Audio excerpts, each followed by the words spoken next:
today, we can see the city of Megiddo. This was a pass through the mountains of Carmel into the Jezreel Valley. You can also see a place called Muhraka, which is where Elijah ran from King Ahab and Queen Jezebel and put the prophets of Baal to the sword.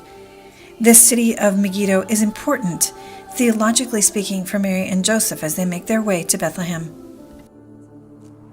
Right behind me, further toward the south, a place called Megiddo.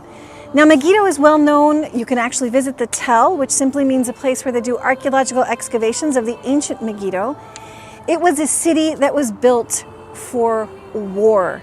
This was a place where people had to come through. If you wanted to come into this part of the land, there was a very narrow stretch where you had to come in, very easy to defend, and therefore a place of an enormous number of battles.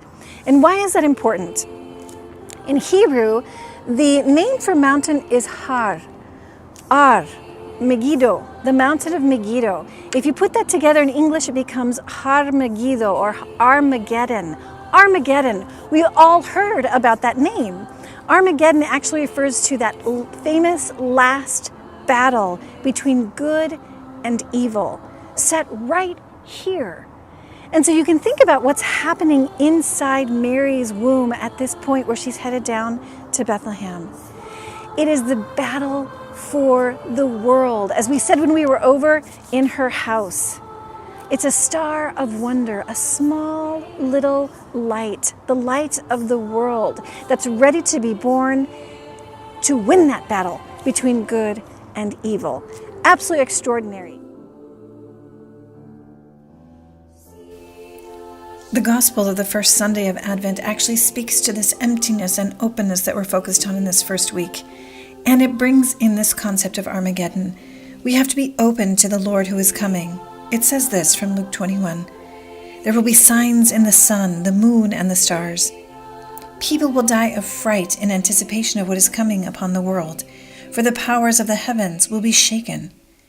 And they will see the Son of Man coming on a cloud, with power and great glory. But when these things begin to happen, stand erect and raise your heads, because your redemption is at hand. Beware that your hearts do not become drowsy from carousing and drunkenness and the anxieties of daily life, and that day may catch you by surprise like a trap. Be vigilant at all times and pray that you have the strength to escape the tribulations that are imminent and to stand before the Son of Man.